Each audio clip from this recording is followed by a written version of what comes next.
He gets real loud. That's the sound that it made.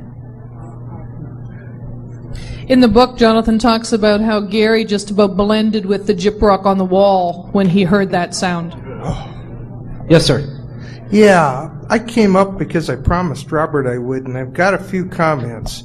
Number one, thank you so much for writing your book, for bringing this out, and I have a very selfish reason for you to continue this, because I'm going to give this to people, the people who I've had experiences, and the people who get that glassy-eyed stare when you're telling them about it. And if they think this is a fraud, then I challenge anyone to put something like this together. You know, all the people out there who say, oh, well, he's not doing anything, he's out for money. And that's another thing you're to be commended about. If you guys are out for money, you could have made tons by now. You're right. Along with Dick Clark and Bob Kvyat. I have one thing to say in regard to money, and it's in the book, and I've said it before. Somebody offered me over $1 million for my tape. A collector. And I thought about it real hard. And I decided not to do it, because if I did it, maybe no one would ever see this again. And I can't allow that to happen. I thank you. Thank you. I got one more point to make too. The things that have been done to you and others in this field, people who have seen stuff and experienced stuff and had it's horrendous for any government, but for our government, this is all done in our name also. That's right. And for this government now to you know do where some this, of your tax dollars go. Yeah, for this government to do this is unconscionable. Yes, it is. Thank you. Thank you. Yes, sir.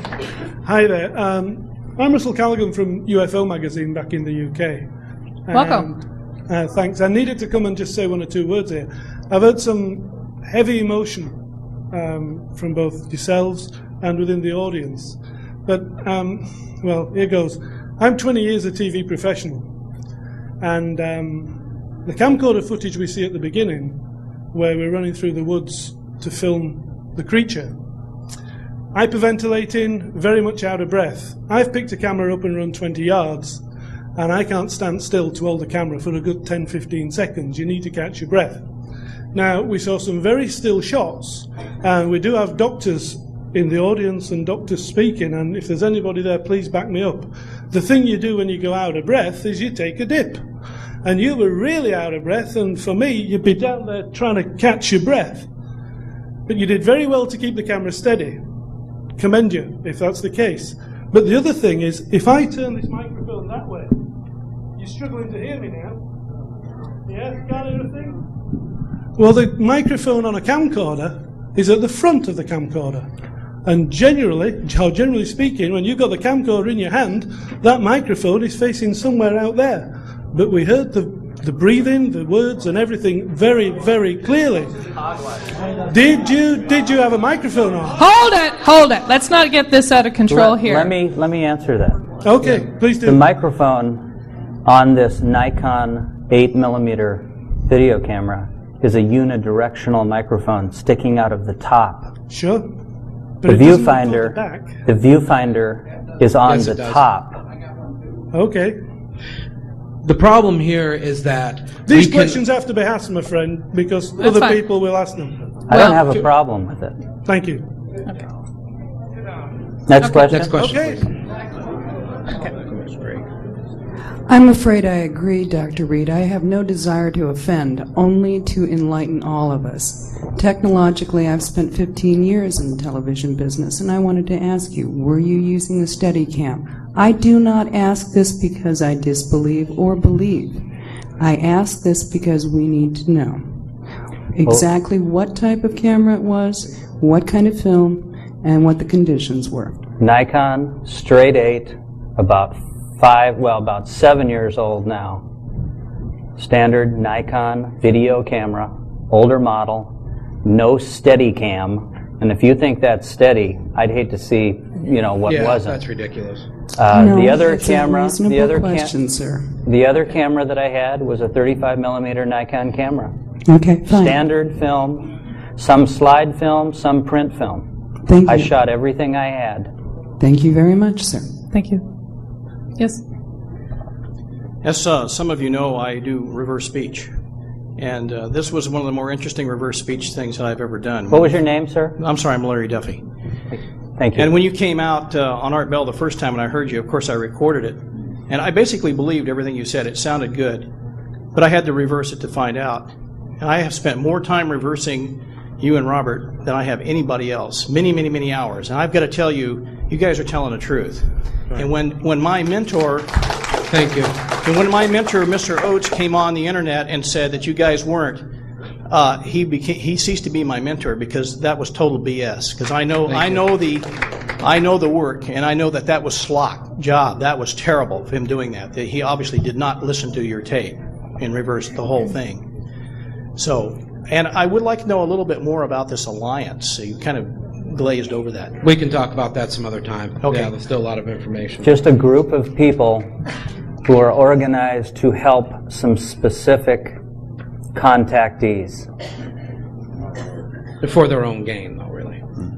Yes, sir. For their own purpose. Okay, Dr. Reed, maybe I missed it in your presentation or you didn't have a chance to tell us, but what actually happened to the alien itself? If it was a corpse, did someone take it away or did it run away? On the 9th day, when I drove past my house, I saw all these vans emptying my house. I went back hours later and found my house ripped apart. I went out to the garage in my house, and they had, not only had they taken the body, which at the time was alive, but they had taken the entire freezer out of my garage by removing the door frame from the wall. Yeah, okay, I sort of get that. This happened 9 days after they took the... From the day that started. I brought it home. Right. But you said 3 days afterwards that you saw the thing screaming at you from the fridge. I want to know what happened after that point, basically, if you remember. At that point, the question is what happened to Freddie after he was reanimated. Right. Well, from time to time, after trying to regain a little composure, and it's all in the book, I went back out and opened the freezer. And this thing would scream at me, and then stop, and then look at me. And then from time to time, it would get out of the freezer on its own and sit right next to it.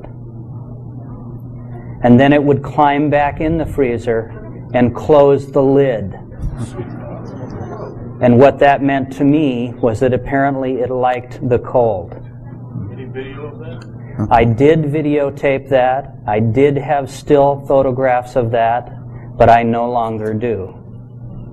So you think that the person who raided your house might have got hold of the alien? Well, there was one thing left. When I went to the garage and found the freezer gone, there were small footprints across the cement floor that looked like frost. Okay. And they went to the wall and stopped. And that's all I know. Okay. Thank you for that. And on behalf of that gentleman who popped a question to pass on to you, he said, what do you think happened to the obelisk? Who took it away, if anyone? I don't have an answer for that. It probably returned to its source. Okay, thank you. Thank you, sir. Appreciate it. I don't have all the answers. I am not an authority. I am only here to say what happened to me and what has happened since. You folks have 30 plus years of examining this material. I had 9 days, and it's a big difference. I need help from you guys, and I appreciate the support that all of you have given me to let me tell my story.